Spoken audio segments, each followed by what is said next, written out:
നമസ്കാരം. ജീവൻ ടി വിയുടെ എല്ലാ പ്രേക്ഷകർക്കും അറേബ്യൻ ഫോക്കസിലേക്ക് സ്വാഗതം. ഇന്ന് അറേബ്യൻ ഫോക്കസിൽ നമ്മൾ പരിചയപ്പെടാൻ പോകുന്നത് ടീസോണിൻ്റെ ഓണറായ റാഫത്തിനെയാണ്. റാഫത്തിനെ ഈ പ്രോഗ്രാമിലേക്ക് സ്വാഗതം ചെയ്യുന്നു. നമസ്കാരം.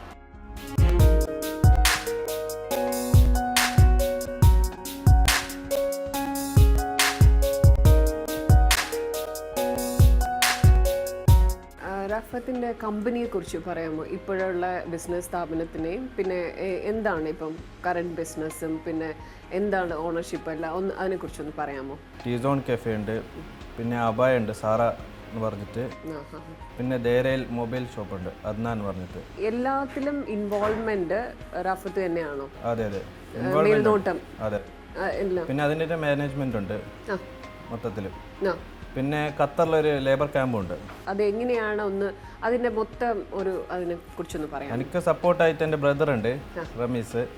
പിന്നെ എവിടെയായിട്ട് മാനേജ്മെന്റ് ടീംസ് ഉണ്ട്.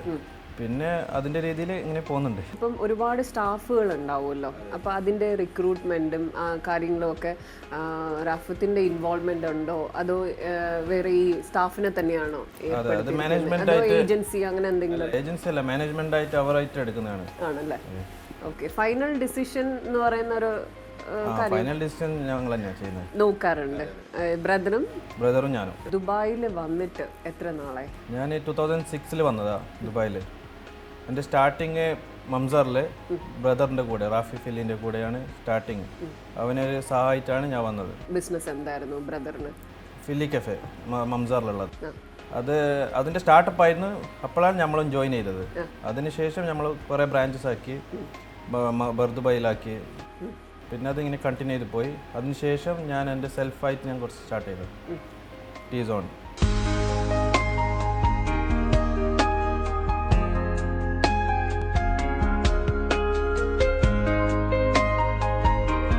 ഈ ടീസോൺ എന്ന് പറയുമ്പം അത് എന്താണ് ടീസോൺ? നമുക്കിപ്പം എനിക്കിപ്പം അറിയാം, നമ്മൾ തമ്മിൽ പരിചയപ്പെട്ടു, സംസാരിച്ചു. പക്ഷെ നമ്മുടെ പ്രേക്ഷകർക്ക് മെയിൻലി നമ്മളെ ടീ കോൺസെപ്റ്റ് ആണ്. സാഫ്രാൻ ടീ ആണ് കോൺസെപ്റ്റ്. അത് പിന്നെ അത് ഇവിടെ എല്ലാവർക്കും നോർമലി എല്ലാവർക്കും ഇഷ്ടമാണ്. ദുബായിൽ വരുന്ന എല്ലാവർക്കും അത് ഭയങ്കര ഇഷ്ടം. അതായത് കൂടുതൽ കസ്റ്റമേഴ്സ് ആരൊക്കെയാണ് നിങ്ങളുടെ ഈ ടീ സോണിൽ? പൊതുവെ ഇപ്പോൾ എല്ലാ കൺട്രീസിൽ നിന്നും ഉണ്ട്. ലോക്കൽസ് കൂടുതലുണ്ട്. മെയിൻലി ഇന്ത്യൻസ്, പാകിസ്ഥാനാണ് നമ്മളെ മെയിൻ കസ്റ്റമേഴ്സ്. ഇവിടെ വന്നിട്ട് ബ്രദറിനെ സഹായിക്കാൻ വേണ്ടി വന്നതാണ്. അപ്പം എത്രത്തോളം, അതായത് സ്വന്തമായിട്ട് തുടങ്ങാം എന്നൊരു തോന്നലുണ്ടായത് എപ്പോഴാണ്? അത് ആരെങ്കിലും ഇങ്ങനെ ഓക്കെ ഫ്രണ്ട്സോ അല്ലെങ്കിൽ ഫാമിലിയോ ഇങ്ങനെ പറഞ്ഞിട്ടാണോ? അത് സ്വന്തമായിട്ട് തീരുമാനിച്ചു ഓക്കെ എനിക്ക് തുടങ്ങാം? അല്ല, എനിക്ക് എൻ്റെ സെൽഫ് ഇതായിരുന്നു. എനിക്ക് സെൽഫായി ബിസിനസ് ചെയ്യണം, പിന്നെ ടൈപ്സ് ഓഫ് ബിസിനസ് ചെയ്യണം, ഒരേ ഫീൽഡിലല്ല പല തരത്തിലുള്ള ബിസിനസ് ചെയ്യണം എന്നൊക്കെ. അപ്പോൾ ഇനി ഫ്യൂച്ചർ എക്സ്പാൻഷൻ ഇപ്പം ഏകദേശം 2006 വന്നതാണെന്ന് പറഞ്ഞു, 10 വർഷമായി.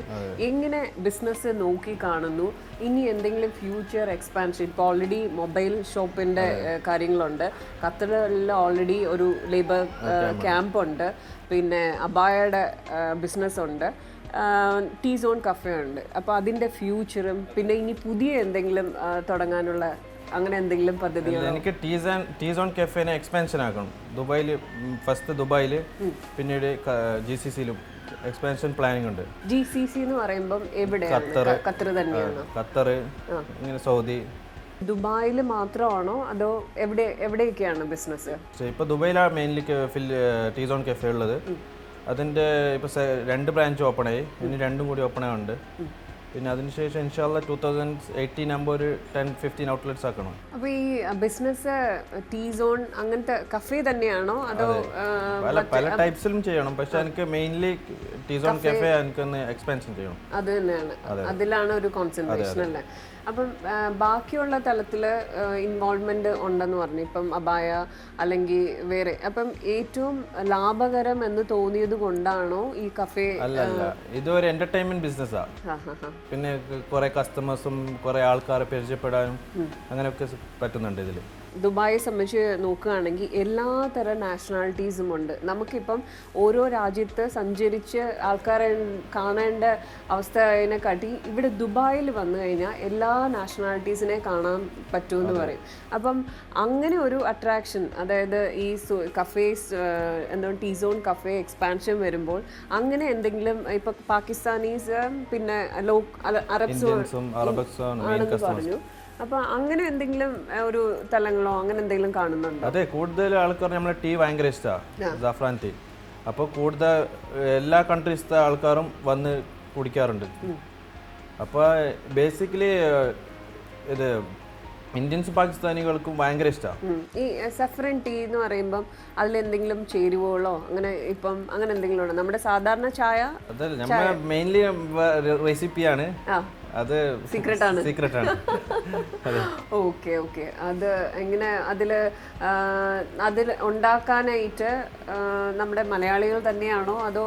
അതെ, മലയാളികളാണ്. മലയാളികൾ തന്നെയാണ്. നാട്ടിലെവിടെയാണ്? നാട്ടില് കാസർഗോഡ് തലങ്കരയിലാണ് ഞാൻ പോണേ. ഇപ്പോൾ ഞാൻ താമസം ചേഞ്ച് ചെയ്ത് പള്ളത്തും പറയും. അവിടെ എങ്ങനെ വിദ്യാഭ്യാസമൊക്കെ അവിടെ തന്നെയാണ്? കാസർഗോഡ് തന്നെയാണ്. അവിടുന്ന് ഇവിടെ വന്നപ്പോൾ, അതായത് നമ്മൾ എഡ്യൂക്കേഷനും അല്ലെങ്കിൽ അവിടുന്ന് പെട്ടെന്ന് ഇങ്ങോട്ട് വന്നപ്പോൾ എന്തൊക്കെ ഒരു മാറ്റങ്ങളാണ്? ഇങ്ങനെ ബിസിനസ് തുടങ്ങാമെന്നൊരു പ്ലാൻ ഉണ്ടായിരുന്നോ അതോ വർക്ക് ചെയ്താണോ അതോ തിരിച്ചു പോകാനുള്ള പദ്ധതി ഉണ്ടായിരുന്നു? ആ സമയത്ത് 2006 വന്നപ്പോൾ എന്തായിരുന്നു റാഫത്തിന്റെ? അല്ല, മെയിൻലി ഞാൻ വന്നത് ബ്രദറിനെ സപ്പോർട്ട് ചെയ്യാൻ വേണ്ടിയിട്ടാണ്. അപ്പൊ തിരിച്ച് സപ്പോർട്ട് ചെയ്തിട്ട് ഒരു കുറച്ച് നാൾ കഴിഞ്ഞ് തിരിച്ചു പോകുന്ന അങ്ങനെ വല്ല? ഇല്ല, എനിക്ക് വരുമ്പോൾ എനിക്ക് ഇവിടെ തന്നെ എനിക്ക് സെൽഫ് ബിസിനസ് ചെയ്യണം അങ്ങനെയൊക്കെ താല്പര്യം ഉണ്ടായിരുന്നു. അങ്ങനെ തന്നെയാണ്. റാഫത്തിന്റെ ഫാമിലിയെ പറ്റി ഒന്ന് പറയാമോ? ഫാമിലിയിൽ ഞങ്ങൾ 5 പേരാ, 3 ആണും 2 പെണ്ണും. ഉപ്പ ഇവിടെ ഉണ്ട് ദുബായിൽ, ഉമ്മ നാട്ടിലാണ്. ഞങ്ങൾ 3 ആണും 2 പെണ്ണുമാണ്. ഞാൻ മാരീഡ് ആണ്. വൈഫ് എവിടെ നിന്നാണ്? വൈഫ് കാസർഗോഡ് തന്നെ. കാസർഗോഡ് തന്നെ. വൈഫിന് ഇതിൽ എങ്ങനെയാണ് വൈഫ്? കാരണം ബിസിനസ്സാണ്, തിരക്കാണ്. അപ്പം പൊതുവേ ഒരു ബിസിനസ്സുകാരുടെ വൈഫിന്, ഹൗസ് വൈഫാണ് എസ്പെഷ്യലി കംപ്ലൈന്റ് ഉണ്ടാവാറുണ്ട്. അങ്ങനെ വല്ല പരിഭവങ്ങളും? മൊത്തത്തിൽ സപ്പോർട്ടാണ്. ആണ്. അപ്പൊ ഈ ട്രാവൽ ചെയ്യുമ്പോൾ വൈഫിനെയും കൂടെ കൊണ്ടുപോകാറുണ്ടോ? ഇങ്ങനെ ബിസിനസ് ട്രിപ്സ് ഒക്കെ ഒരുപാട് ഉണ്ടാവുമല്ലോ, ഖത്തറുണ്ട്. ഇല്ല, ഞാൻ പോകുമ്പോൾ ഞാൻ എലോണേ പോവാറ്. ഓക്കെ. അപ്പൊ ഈ ഫാമിലിയിൽ 2 ബ്രദേഴ്സ് ഉണ്ട് പറഞ്ഞല്ലേ? അവരും ദുബായ് തന്നെ. പിന്നെ സിസ്റ്റേഴ്സ് ഒന്ന് ദുബായിലുണ്ട്, പിന്നെ നാട്ടില്. എല്ലാവരും മാരീഡാണ്. അപ്പം ഇത്ര ചെറുപ്പത്തിൽ ഇങ്ങനെ ഒരു നല്ലൊരു ബിസിനസ് ലെവലിലോട്ട് വന്നപ്പോൾ എങ്ങനെ നോക്കിക്കാണുന്നു? അതായത് 2006 വന്നിട്ട് ഇപ്പൊ 10 വർഷമാകുന്നു. അപ്പം എന്ത് തോന്നുന്നു? നമ്മൾ വിചാരിച്ച ലെവലിലോട്ട് വന്നോ അതോ ഇനിയും എന്തൊക്കെയാണ് അതിനെക്കുറിച്ച്? വിചാരിച്ച ലെവൽ അൽഹംദുലില്ലാ വരുന്നുണ്ട്. പിന്നെ എൻ്റെ ബ്രദറിന്റെ ഫുൾ സപ്പോർട്ടും ഉണ്ട്. അതുകൊണ്ട് നല്ല രീതിയിൽ മുമ്പോട്ട് പോകുന്നുണ്ട്. ഇൻഷാല്ലാ ഇതിനും കൂടുതൽ ഇനിയും മുമ്പോട്ട് പോകാനുള്ള സാധ്യതയുണ്ട്. റാഫത്തിനെ അതായത് ജീവിതത്തിൽ മാറ്റിമറിച്ച ഒരു കഥയുണ്ടല്ലോ, അത് നമ്മുടെ പ്രേക്ഷകരോട് ഒന്ന് ഷെയർ ചെയ്യാമോ? അത് 2009 എനിക്കൊരു നാഷണൽ ബോണ്ട് അടിച്ച് ദുബായ് 1 മില്യൺ ദിർഹംസ്. അത് കുറെ പേർക്ക് ഉപകാരപ്പെട്ടു, പ്രത്യേകിച്ച് എനിക്ക് ഉപകാരപ്പെട്ടു. അത് ഒരു ഭാഗ്യവാനാണ്. അതെ, ആ ഒരു ഫണ്ട് എനിക്ക് മൊത്തത്തിൽ ബിസിനസ് സ്റ്റാർട്ട് ചെയ്യാനും കൂടുതൽ പേരെ ഹെൽപ്പ് ചെയ്യാനും എല്ലാത്തിനും എനിക്ക് ഉപകരിച്ചു. എമൗണ്ട് 1 മില്യൺ ദിർഹം. ഓക്കെ, 2009. അപ്പം അങ്ങനെ അടിച്ചു കഴിഞ്ഞപ്പോൾ എന്ത് തോന്നി പെട്ടെന്ന്? കാരണം അതൊരു ലോട്ടറി തന്നെയാണ്. അതെ, 1 മില്യൺ എന്ന് പറയുമ്പം 2009 1 കോടിക്ക് മേലെ വരും. അപ്പം പെട്ടെന്ന് അങ്ങനെ 1 കോടി കിട്ടിയപ്പോൾ അന്ന് 2009 എന്താ തോന്നിയത്? അല്ല, അവർ എനിക്ക് ഫസ്റ്റ് ഫോൺ ചെയ്തു, എനിക്ക് ഇങ്ങനെ ഒരു പ്രൈസ് ഒക്കെ അടിച്ചിട്ടുണ്ട്. ഞാൻ പറഞ്ഞു വെറുതെ ചീറ്റിംഗ് കോൾ ഇങ്ങനെ ഒരുപാട് വരുന്നുണ്ട് എന്ന് പറഞ്ഞ് ഞാൻ കട്ട് ചെയ്ത് വെച്ചതാ. പിന്നീട് അവർ കോൾ ചെയ്ത് ഇപ്പം ഞാൻ അറ്റൻഡ് ചെയ്യാൻ നിന്ന്. അപ്പോൾ എൻ്റെ വീട്ടിൽ അന്ന് ബ്രദർ ഇൻ ലോ ഉണ്ട്. അവർ ഇന്റർനെറ്റിൽ വെറുതെ ചെക്ക് ചെയ്ത് അപ്പോൾ പറഞ്ഞ് ഓക്കെ അടിച്ചിട്ടുണ്ട്. അപ്പം ഞാൻ തിരിച്ച് വിളിച്ച് അവരെ കോണ്ടാക്ട് ചെയ്ത് അവിടെ പോയി. പിന്നെ 10-15 ഡേയ്സിൽ അവർ എനിക്ക് ചെക്ക് തന്നു. അത് അങ്ങനെ അടിച്ചു കഴിഞ്ഞപ്പം ഫസ്റ്റ് എക്സ്പാൻഷൻ ടീ സോണിന് വേണ്ടി തന്നെയാണോ? അല്ലല്ല, അതിന് ശേഷം ഞാൻ ഫില്ലി കെഫ്തീരിയ ഓപ്പൺ ചെയ്ത് അയാത്ത് ദേരയിൽ. അതിനുശേഷം അബുഹയിൽ ഇവിടെ സ്റ്റാർട്ട് ചെയ്ത്. പിന്നെ അതിൻ്റെതായ രീതിയിൽ അത് പോയി. ലോട്ടറി അടിച്ചു, പിന്നെ ലൈഫിൽ സന്തോഷം തോന്നിയ അവസരങ്ങൾ ഏതൊക്കെയാണ്? ഇതൊരു ഭാഗ്യം തന്നെയാണ് ലോട്ടറി, അതല്ലാണ്ട് പിന്നെ ബിസിനസ്സൊക്കെ എല്ലാം സെറ്റപ്പായി, അൽഹംദുലില്ലാ എല്ലാം നല്ല രീതിയിൽ പോകുന്നുണ്ട്. പിന്നെ മൊത്തത്തിൽ ഫാമിലി, ഉപ്പ, ബ്രദർ എല്ലാവരും നല്ല സപ്പോർട്ടായിരുന്നു. അപ്പോൾ മൊത്തത്തിൽ ഹാപ്പിയാണ്. ഇപ്പോൾ ഹാപ്പിയാണ്. അതെ അതെ. ഓക്കെ, നമുക്ക് റാഫത്തിൻ്റെ ബ്രദറിനെയും ഉപ്പയും പരിചയപ്പെടാം. അതെ അതെ. അറേബ്യൻ ഫോക്കസിൽ ഇനി ഒരു ഷോർട്ട് ബ്രേക്ക്.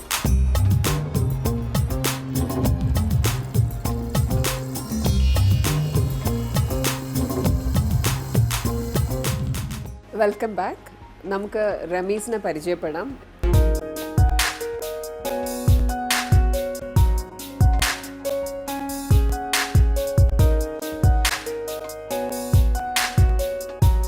റമീസ്, എന്തൊക്കെയുണ്ട് വിശേഷങ്ങൾ? വിശേഷം നല്ല റാത്താണ്, സുഖം, ഹാപ്പി.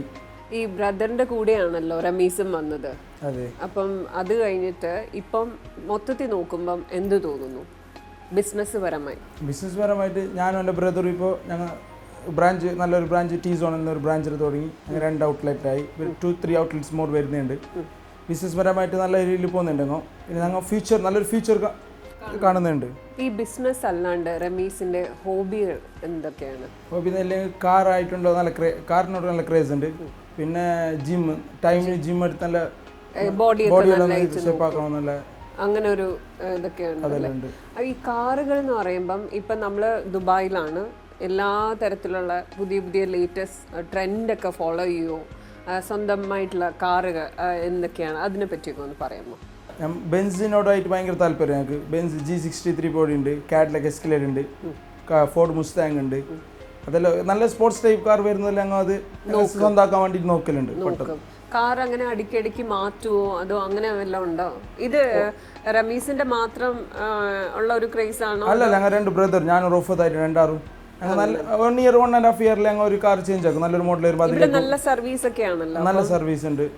അപ്പൊ നാട്ടില് പോകുമ്പം അങ്ങനെ കാറ് ചേഞ്ച് ചെയ്യാൻ നോക്കുവോ? അത് കാരണം നമ്മള് നാട്ടില് വേറൊരു സ്റ്റൈലാണല്ലോ, ഇവിടെ ഒരു വേറെ സ്റ്റൈല്, നാട്ടില് ഇന്ത്യൻ വേർഷൻ. അപ്പം അതെങ്ങനെയാ നോക്കി കാണുന്നത്? നാട്ടിലും നല്ലൊരു കാർ ഞങ്ങൾ വാങ്ങി വെച്ചിട്ടുണ്ട്. ബെൻസും ഉണ്ട് നമ്മളടുത്ത്, ഇന്നോവ ഉണ്ട്, പോളോ കാറും ഉണ്ട്. നല്ല പുതിയ നമുക്ക് നല്ലൊരു ട്രെൻഡ് കാർ വരുമ്പോൾ നമ്മൾ നാട്ടിലും ഫോളോ അപ്പ് ആക്കുന്നു. പുതിയ കാർ വരുമ്പോൾ അതിലേക്കും അപ്പൊ എല്ലാം അങ്ങനെ അപ്ഡേറ്റഡ് ആണ്. ഓക്കെ. ഈ ഇപ്പം റമീസ് മാരീഡ് ആണല്ലോ, ഫാമിലിയെ പറ്റി ഒന്ന് പറയാമോ? ഫാമിലിന്റെ വൈഫിന്റെ പേര് റിസ്വാന, ഒരു സൺ ഉണ്ട് ലഹൈസ് ഫില്ലി. പിന്നെ ഞങ്ങൾ മൊത്തത്തിൽ ദുബൈയിൽ സെറ്റിൽ. വൈഫ് എവിടെ നിന്നാണ്? വൈഫ് കാസർഗോഡ് തലകര എന്നാണ്. ട്രാവലിംഗ് ഉണ്ടോ? അതായത് ഇങ്ങനെ അടിക്കടിക്ക് യാത്രകള് നാട്ടിലും പിന്നെ നിങ്ങൾക്ക് ഖത്തറിലും ഉണ്ടല്ലോ, അപ്പം അവിടെയൊക്കെ റമീസും പോവാറുണ്ടോ? ഇപ്പം ഞങ്ങൾ ഫാമിലി ആയിട്ടും പോക്കുണ്ട്, പിന്നെ ഞാനും ബ്രദറായിട്ടും അപ്പ് ആൻഡ് ഡൗൺ യാത്ര ചെയ്യുന്നു. ബിസിനസ് പരമായിട്ടും ഞങ്ങൾ എന്തെങ്കിലും ഡീൽ ഉണ്ടെങ്കിൽ അങ്ങനെ പോക്കുണ്ട്. ഇപ്പം നിങ്ങൾ സ്റ്റാഫിനെയൊക്കെ എടുക്കുമ്പം റാഫത്ത് പറഞ്ഞു ഫൈനൽ ഡിസിഷൻ റാഫത്തിന്റെ ആണെന്ന്. ഇപ്പൊ റമീസിന്റെ എത്രത്തോളം ഇൻവോൾവ്മെന്റ് അതിലുണ്ട്? അല്ല, ബിസിനസ് പരമായിട്ട് ഞാൻ റോഫത്ത് ഈക്വലാണ്. അവനിപ്പോ ഞാൻ ഡിസിഷൻ ചെയ്തെങ്കിൽ അവൻ ഡിസിഷൻ സെയിം തന്നെ, അതിൽ അവൻ ചെയ്താൽ ഞാൻ അഗ്രി, ഈവൻ ഞാൻ ചെയ്താൽ അത് അഗ്രി തന്നെ, അല്ലാണ്ട് വേറെ എന്തില്ല. പിന്നെ ഇനി എന്താണ് ഇപ്പം റാഫത്ത് പറഞ്ഞു ടീ സോണിനാണ് എലാബറേറ്റ് ചെയ്ത് തുടങ്ങാൻ പോകുന്നുണ്ട്. ഇനി റമീസിന് വേറെന്തെങ്കിലും ഒരു ബിസിനസ് ഐഡിയാസോ അങ്ങനെ വേറെന്തെങ്കിലും ഇത് തന്നെയാണോ? അല്ല, നമുക്ക് ഇതിന് തന്നെ ബ്രാഞ്ച് ഔട്ട് ആക്കി പോകാനും ഇതന്നെ ഡെവലപ്പ് ആക്കിയിട്ട് തന്നെ ഇതേ ഫീൽഡ് തന്നെ നമുക്ക് വേണ്ടത്. ഇത് തന്നെ നമ്മൾ വന്ന ഫീൽഡും പഠിച്ച ഫീൽഡ് ഇത് തന്നെയാണ്. ഇപ്പൊ നിങ്ങൾക്ക് മൊബൈൽ കമ്പനി, ഫോൺ കമ്പനി ഉണ്ട്, പിന്നെ ഡ്രസ്സിന്റെ ഉണ്ട്. അതൊക്കെ അതിലെത്രത്തോളൊക്കെയാണ് ഇൻവോൾവ്മെന്റ്? അതല്ലെങ്കിൽ ഞങ്ങൾ ഫസ്റ്റ് ടൈമാണ് ഇപ്പോൾ ഇതിലെല്ലാം ബിസിനസ്സിൽ ഇറങ്ങിയിട്ടുണ്ടത്. അതിനുവേണ്ടി പഠിച്ചു വരുന്നുണ്ട്. ഇത് നല്ല നമുക്കൊരു മെച്ചൂർഡ് ആയിട്ട് പോകുന്നത് നമ്മൾ ഇതിനെ ബ്രാഞ്ച് ഔട്ട് ആക്കും. അതിന്റെ അങ്ങനെയൊക്കെ ഉണ്ടല്ലേ. അപ്പൊ നിങ്ങളെ സ്റ്റാഫിനെ എടുക്കുമ്പോൾ എവിടുന്നാണ്, അതായത് മലയാളീസിനെയാണോ നമ്മൾ പ്രിഫർ ചെയ്യുന്നത്, അതോ എല്ലാ നാഷണാലിറ്റീസും അങ്ങനെ കൊടുക്കാറുണ്ട്? ഫസ്റ്റ് മലയാളീസേ ഉണ്ട്. ഇപ്പോൾ നമ്മൾ പാകിസ്ഥാനി എവിടെ നിന്നെല്ലാം ഉണ്ടത്, നല്ലൊരു നമുക്ക് ഇന്റർവ്യൂ ചെയ്ത് നമുക്ക് നല്ലൊരു ഒത്തുവരുന്നുണ്ടെങ്കിൽ അവൻ്റെ ഒരു നല്ല പെർഫോമൻസിലൊക്കെ ഞങ്ങൾ ഇപ്പോൾ അവനെ നോക്കുന്നു വിസ കൊടുക്കാൻ. ഇപ്പോൾ ഇവിടെ ഒരു നല്ല ബിസിനസ് ലെവലായി, ഇപ്പോൾ GCCയിൽ എക്സ്പാൻഷൻ പ്ലാൻ ചെയ്യുന്നു. നാട്ടിൽ, അതായത് നമ്മുടെ കേരളത്തിൽ എന്തെങ്കിലും തുടങ്ങാനുള്ള ഐഡിയ വല്ലതും ഉണ്ടോ? ഇപ്പോൾ കേരളത്തിൽ തുടങ്ങാൻ പ്ലാൻ എല്ലാം സ്റ്റാർട്ട് ചെയ്തിട്ടുണ്ട്. നല്ലൊരു ലൊക്കേഷന് വേണ്ടിയിട്ട്. എവിടെയാണ്? അതിപ്പോൾ മാംഗ്ലൂർ ആയിരുന്നു. മാംഗ്ലൂർ അവിടെ എവിടെയെങ്കിലും നല്ലൊരു ബാംഗ്ലൂർ അവിടെ നല്ലൊരു ലൊക്കേഷൻ കിട്ടിയെങ്കിൽ ഒന്ന് അവിടെ ഒന്ന് ഓപ്പൺ ചെയ്യാണ്ട്. കേരളത്തിൽ നോക്കുന്നില്ല, ബാംഗ്ലൂരോ എവിടെയെങ്കിലും കേരളത്തിലെ കർണാടകയിൽ എവിടെയെങ്കിലും നല്ലൊരു ലൊക്കേഷനാണ് നമ്മൾ ഇപ്പോൾ നോക്കുന്നത്. പബ്ലിക് കോളേജ് അങ്ങനെ, അതായത് ഈ കഫേ ഇതന്നെ. അപ്പം അതിന്റെ മേൽനോട്ടം ആരാണ്? നിങ്ങൾ രണ്ടുപേരും കൂടെ ഉള്ള തീരുമാനമാണോ അതോ? ഈ ടീ സോൺ കഫേയിൽ ഞാനും എൻ്റെ ബ്രദർ തന്നെ. അതിനി ഞങ്ങൾ ഇനി എക്സ്പാൻഷൻ ആക്കി ഇനി ബ്രാഞ്ചോട്ട് എത്ര കൊണ്ടുവരുന്നുണ്ടോ ഞങ്ങൾ രണ്ടാൾ തന്നെ ഈക്വൽ, ഞങ്ങൾ രണ്ടാൾ തന്നെ ഇതിന്റെ ഫുൾ ഇതെടുക്കുന്നുണ്ട്. അപ്പം നാട്ടില് നിങ്ങൾ തന്നെയായിരിക്കും തീരുമാനം? പിന്നെ നാട്ടിൽ ഇപ്പോൾ ഫാദർ നാട്ടിൽ സെറ്റിൽ തന്നെ. പിന്നെ ഫാദറും അവിടെ ബിസിനസ് പരമായിട്ട് ഫാദറും ഉണ്ടാവും. ഫാദർ ഈ ഇനി തുടങ്ങാൻ പോകുന്നതന്നെയാണോ അതോ നാട്ടിൽ വേറെ ഫാദറിന് ബിസിനസ് ഉണ്ടോ? ഇല്ല, ഫാദറിന്റെ നാട്ടിൽ എന്ത് ബിസിനസ് ഇല്ല. ഫാദറിന്റെ ഇപ്പൊ നമ്മൾ കൂടെ തന്നെ നമ്മളെ അടുത്ത് തന്നെ ഉണ്ടത്. ഇനിയിപ്പോ നാട്ടിൽ സെറ്റിൽ ആകുന്നുണ്ടെങ്കിൽ ഫാദർ നാട്ടിൽ സെറ്റിൽ തന്നെ. ഇപ്പൊ അവിടെ ബിസിനസ് ഫാദർ അവിടെ മേൽനോട്ടം ചെയ്യാൻ അങ്ങനെ. ഇപ്പൊ ഉമ്മ അവിടെയാണല്ലോ, ഉമ്മ അവിടെ. അപ്പം ഉമ്മ ഇവിടെ വരാറുണ്ടോ അതോ?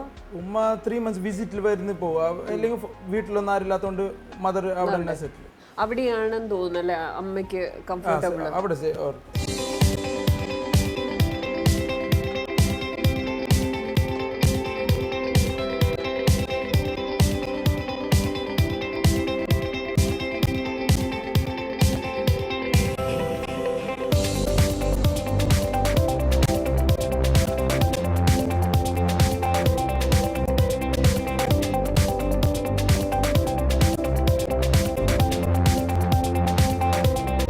T-Zone, Talking Town. T-Zone is really different than others. If we're talking about the taste is really awesome. Which if we compare to others, taste is really different. T-Zone चाय जो है वो दूसरों से डिफरेंट है और बहुत अच्छी है, इनका टेस्ट बहुत अच्छा है और आप ट्राई करें, इंशाल्लाह आपको मज़ा आएगा. T-Zone ഓണറായ റാഫത്തിൻ്റെ ബ്രദറിനെ പരിചയപ്പെട്ടു, റമീസ്. നമുക്ക് റാഫത്തിൻ്റെ ഉപ്പയെ പരിചയപ്പെടാം. Hello sir. ഹലോ.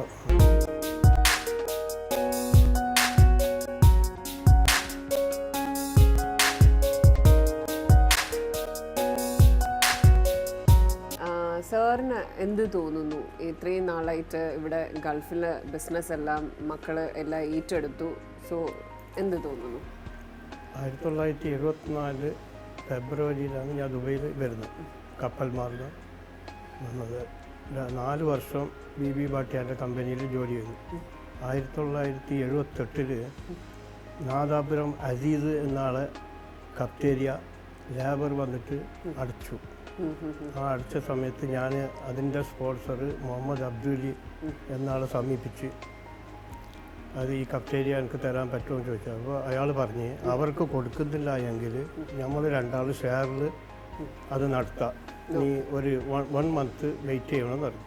1 monthന് ശേഷം അയാൾ എനിക്ക് ഫോൺ ചെയ്ത് ആ കഫ്റ്റേരിയ നമ്മൾ ഷെയറിൽ തുടങ്ങാം, നീ 47,500 ദ്രാം തന്നാൽ ഞാൻ ഷെയർ നിന്നെ കൂട്ടാൻ പറഞ്ഞു. അങ്ങനെ നാട്ടിൽ നിന്ന് ഞാൻ ആ പൈസ കഫറ്റേരിയ ഇത് ഇപ്പോൾ ദുബൈയിൽ കുവൈത്ത് ഹോസ്പിറ്റൽ, ആദ്യം കുവൈത്ത് ഹോസ്പിറ്റലായിട്ട് പേര്, ഇപ്പോൾ അൽ ബറഹ ഹോസ്പിറ്റലായിട്ട് മാറി. ആ കുവൈത്ത് ഹോസ്പിറ്റലിൻ്റെ അടുത്ത് താരിഖ് ബിൻ സിയാദ് മദ്രസൻ്റെ ഓപ്പോസിറ്റ് കഫറ്റേരിയ എസ്കല എന്ന പേരിൽ ഞാനും മുഹമ്മദ് അബ്ദുൽ അറബിയും പാർട്ട്ണറിൽ തുടങ്ങി. അപ്പം അവിടുത്തെ കസ്റ്റമേഴ്സ്, അവിടുത്തെ ആൾക്കാർ ആ സമയത്ത് അറബികൾ മാത്രമേ ഉണ്ടായിട്ടുള്ളൂ. അപ്പം ജ്യൂസും സാൻഡ്വിച്ചും മാത്രമേ ഉണ്ടായിട്ടുള്ളൂ. ചായൻ്റെ ട്രെൻഡ് ആ സമയത്ത് ഉണ്ടായിട്ടില്ല, ജ്യൂസിൻ്റെ തന്നെ. അങ്ങനെ അതിന് ശേഷം 1990 മംസറിൽ കഫ്റ്റേരിയ അൽ സുമല എന്ന പേരിൽ ഞാനും ഈ മുഹമ്മദ് അബ്ദുലിൻ്റെ ഭാര്യ പാർട്ട്ണർഷിപ്പിൽ അവിടെ തുടങ്ങി. ഈ പറയുന്ന partner Dubai local Muhammad Abdul, അദ്ദേഹത്തിന്റെ ഇൻവോൾവ്മെന്റ് വല്ലതും ഉണ്ടായിരുന്നു? അത് സാറ് തന്നെയാണ് അത് ഫുൾ നോക്കി? അല്ല, ഫുൾ ഞാൻ നോക്കി നടത്തും. അയാൾ പകുതി ഷെയർ, അതിൻ്റെ പകുതി സംഖ്യ എനിക്ക് തന്നതിന് ഈ കഫ്റ്റേരിയ അസ്കല 1978 1990 തുടങ്ങുമ്പോൾ മുഹമ്മദ് അബ്ദുലിൻ്റെ ഭാര്യ അതിൻ്റെ പാർട്ട്ണറായി പകുതി പൈസ തന്നിട്ട് അവിടെ തുടങ്ങി. അത് തുടങ്ങിയിട്ട് ആടുന്ന് 4 വർഷം ഈ കഫ്തേരിയ അൽ സുമറ 4 വർഷം കഴിഞ്ഞതിന് ശേഷം ഈ ആദ്യത്തെ കഫ്തേരിയ അൽ എസ്കല ഉണ്ടല്ലോ, ആ എസ്കല പിന്നെ റോഡ് വരുന്നത് കൊണ്ട് അത് ഗവൺമെൻറ് പൊളിച്ചിട്ട് പോയി. അപ്പോൾ എന്ത് ചെയ്തു? അപ്പോൾ അതിനെ അപ്പോൾ കഫ്തേരിയ സുമല ഉണ്ടല്ലോ അതിനെ കുറച്ച് ഇമ്പ്രൂവ്മെൻ്റ് എല്ലാം ആക്കി ചെറിയ ബിസിനസ്സേ ഉണ്ടായിരുന്നുള്ളൂ. എങ്ങനെ തോന്നുന്നു സാറിന്? സാറ് വന്നു, എൻ്റെ മക്കളെ ഏറ്റെടുത്തു, ബിസിനസ് ഇപ്പം എന്ത് തോന്നുന്നു? നമ്മളിപ്പോൾ ഹാപ്പിയാണ്. അവർ നല്ല ലെവലിൽ അന്ന് കുറച്ച് കഷ്ടപ്പാടൊക്കെ ആയിരിക്കും. വളരെ കഷ്ടപ്പാടുണ്ടായി. ഇത്രയും രൂപ, ഇത് ഒരു 47,000 ദിറം അല്ലേ? 47,500 ദിറം എന്ന് പറയുമ്പോൾ അതൊരു അന്ന് 1900 ഈ വർഷം ഏതായിരുന്നു പറഞ്ഞത്? 1978 എന്ന് പറയുമ്പോൾ അതൊരു വലിയ സംഖ്യയാണ്. അപ്പൊ അത് തരപ്പെടുത്തിയത് എങ്ങനെയായിരുന്നു അത്രയും ഒരു വലിയൊരു സംഖ്യ? എൻ്റെ ഫാദറിൻ്റെ എൻ്റെ വൈഫിന്റെ ഉപ്പ ആ സംഖ്യ നാട്ടിൽ നിന്ന് അറേഞ്ച്മെന്റ് ചെയ്തു. അപ്പൊ അതൊരു വലിയൊരു സഹായം തന്നെയാണ്. ആ സഹായം ഇന്നും അത് നിലനിന്നിട്ട് ഈ ലെവലിൽ വന്നു. അതൊരു ദൈവാനുഗ്രഹം കൂടിയാണ് അല്ലേ? അപ്പോൾ ഇവർ ഇപ്പോൾ എന്താ പറഞ്ഞെങ്കിൽ ടീസോൺ പേര് അവർ ഇട്ടിട്ട് ഇപ്പൊ തുടങ്ങിയിട്ടുണ്ട്. അതൊരു നല്ലൊരു ഇപ്പം സാറിനോട് ചോദിച്ചോ ഇങ്ങനെ ടീസോൺ എന്നുള്ള പേര്? അത് അവരുടെ തന്നെ നമ്മളെന്ന് പറഞ്ഞെങ്കിൽ ഇപ്പോഴത്തെ യൂത്തിന്റെ അതിലൊരു അഭിപ്രായ വ്യത്യാസം അങ്ങനെയൊന്നുമില്ല. അവർക്ക് വ്യത്യാസമൊന്നുമില്ല. ഇപ്പൊ ഹാപ്പിയിലാണ്, ഒരു ഇതില്ല. 3 മക്കളും ഹാപ്പിയിലുണ്ട്. ഓക്കെ. സാറിൻ്റെ ചെറുപ്പകാലം, അതായത് നാട്ടിലായിരുന്നല്ലോ, നാട്ടിലെന്തായിരുന്നു? അത് കഴിഞ്ഞിട്ടാണല്ലോ ദുബായിലോട്ട് വന്നതും. അല്ല, നാട്ടില് പിന്നെ വിദ്യാഭ്യാസം SLC കഴിഞ്ഞിട്ട് അപ്പോൾ +2 ഇല്ല, PhD ഡിഗ്രി കഴിഞ്ഞിട്ട് ഉപ്പ പറഞ്ഞ് ദുബൈക്ക് പോകും, അതെന്തും നോക്കുന്ന പറഞ്ഞിട്ട് 10,000 ഉറുപ്പ തന്നിട്ട് ബൊംബൈക്ക് അയച്ച് ആടിന് ബൊംബൈയിൽ നിന്ന് ലൈസൻസ് എടുത്തിട്ട് അക്ബർ ഷിപ്പിൽ ദുബൈക്ക് വന്നു, ഒരു വീസ സംഘടിപ്പിച്ചിട്ട്. അങ്ങനെ BB ഭാട്ടിയാൻ്റെ കമ്പനിയിൽ 4 വർഷം ജോലി ചെയ്ത് അതിനുശേഷം 1978 അത് BB ഭാട്ടിയാൻ്റെ റെസ്റ്റോറൻ്റ് ആയിരുന്നു. അത് റെസ്റ്റോറൻറ്റിലാണ് ഞാൻ ജോലി ചെയ്തത്. അതിൽ ബാറും ഉണ്ടായിരുന്നു. ബാറും മുകൾ തട്ടിൽ, താഴെ റെസ്റ്റോറൻറ്റ്. അപ്പൊ അവിടെ ജോലി ചെയ്തോണ്ടായിരിക്കും ഇങ്ങനെ സ്വന്തമായിട്ട് ഒരു റെസ്റ്റോറന്റ്, ഒരു കഫറ്റീരിയ തുടങ്ങാന്നൊരു കോൺഫിഡൻസ് വന്നതല്ലേ? അതെ. അപ്പോൾ 1977-76 ഓർമ്മയില്ല. കൊമേനി ഇറാനിൽ ഭരണം ഏറ്റെടുത്തിട്ടാകുമ്പോൾ ദുബൈ ഗവൺമെൻറ്റിനോട് പറഞ്ഞ് ഇവിടെ കള്ളെല്ലാം നിർത്തണം. ആ പറഞ്ഞ സമയത്ത് ഞങ്ങളോട് പറഞ്ഞ് നിങ്ങൾക്ക് ഇനി ജോലിയില്ല, വേറെ ഏതെങ്കിലും ജോലി നോക്കണം. ബാറ് ക്ലോസ് ചെയ്തു. അതിനുശേഷം ദുബൈയിൽ കുറേ അങ്ങോട്ടും ഇങ്ങോട്ടും എല്ലാം കുറേ നോക്കിയിട്ട് ഒരു സുപ്രഭാതത്തിൽ ഞാൻ പറഞ്ഞില്ല, നാദാപുര അബ്ദുൽ അസീസിൻ്റെ കഫ്തേരിയ ലേബർ പിടിച്ചിട്ട് ക്ലോസ് ചെയ്ത സമയത്ത് മുഹമ്മദ് അബ്ദുലിനെ സമീപിച്ചിട്ടാണ് നമ്മളെ ജീവിതത്തിന്റെ നിലവാരം വേറെ പുതിയ തുടക്കത്തിലേക്ക് നീങ്ങി. ആ സമയത്ത് എന്താണ് ഇത് നടത്തിക്കൊണ്ടുപോകാൻ പറ്റുമോ? കാരണം പെട്ടെന്ന് കുറെ പൈസ അറേഞ്ച് ചെയ്ത് ഒരു ബിസിനസ് തുടങ്ങുവാണ്, മക്കള് നാട്ടിൽ പഠിക്കുവാണ്. അപ്പം അത് എങ്ങനെ ഇവിടെ ഒരു സഹായിക്കാനായിട്ട് സുഹൃത്തുക്കളൊന്നും ആരും ഉണ്ടായിട്ടില്ല. പിന്നെ ഇവിടെ നിന്ന് നമ്മളെ മലയാളി ജോലിക്കാരെ ഇങ്ങനെ പല കടയിലും കഫ്തേരിയയിൽ പോയിട്ട് ഓരോരാളോട് ചോദിച്ചിട്ട് ജോലി ചെയ്യാൻ വരുവാൻ പറ്റുമോ എന്നൊന്ന് ചോദിച്ചിട്ട് 2-3 ആളതിൻ്റെ എക്സ്പീരിയൻസ് ഉള്ള ആളെ ഞാൻ സംഘടിപ്പിച്ചിട്ട് തുടങ്ങിയതാണ്.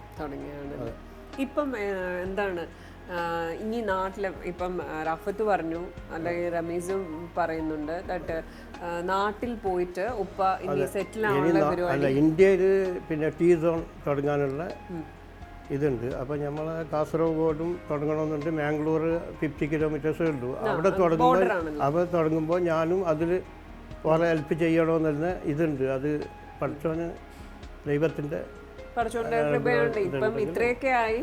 അപ്പം നാട്ടിൽ അവരെ തുടങ്ങുമ്പം തീർച്ചയായിട്ടും സാർ അതിൽ ഒരു ഇൻവോൾവ്മെന്റ് ഉണ്ടാവുമ്പം അവർക്ക് തീർച്ചയായിട്ടും ഒരു സന്തോഷം തന്നെയായിരിക്കും. അപ്പോൾ ഇപ്പോൾ ഗൾഫിൽ അവർ മാനേജ്മെന്റ് ചെയ്യുമ്പോൾ ഇവർക്ക് അവിടെ നല്ലവണ്ണം അവിടെ ഇത് കൺട്രോൾ ചെയ്യാൻ പറ്റിയില്ല. അപ്പം ഞാനും ഹെൽപ്പ് ചെയ്യാൻ തന്നെ ഇതുണ്ട്. അവർക്കും അത് സന്തോഷമാണ്. 5 മക്കളാണല്ലേ? 5 മക്കൾ, 3 ആൺകുട്ടികളും 2 പെൺമക്കളും. റാഫിയെ, pilly, Ramees pilly, Rafath pilly, പിന്നെ റൈല, റുമാന 2 പെൺമക്കളും. ഇവരെ എല്ലാം ഒരു എന്താണ് ദുബായിൽ വന്ന സമയത്ത് ഇങ്ങനെയൊക്കെ ആയി തീരുമെന്ന് എപ്പോഴെങ്കിലും ഒന്ന് സ്വപ്നത്തിൽ പോലും വിചാരിച്ചിട്ടുണ്ടോ? വിചാരിച്ചിട്ടില്ല. ഇല്ല. അപ്പൊ അത് പടച്ചോന്റെ കൃപ തന്നെയാണ്. എല്ലായ്പ്പോഴും എങ്ങനെ ഉണ്ടായിരിക്കട്ടെ. Okay, thanks. ഇന്നത്തെ അറേബ്യൻ ഫോക്കസ് ഇവിടെ അവസാനിക്കുന്നു. വീണ്ടും മറ്റൊരു അതിഥിയുമായിട്ട് വീണ്ടും കാണാം. അതുവരെ നന്ദി, നമസ്കാരം.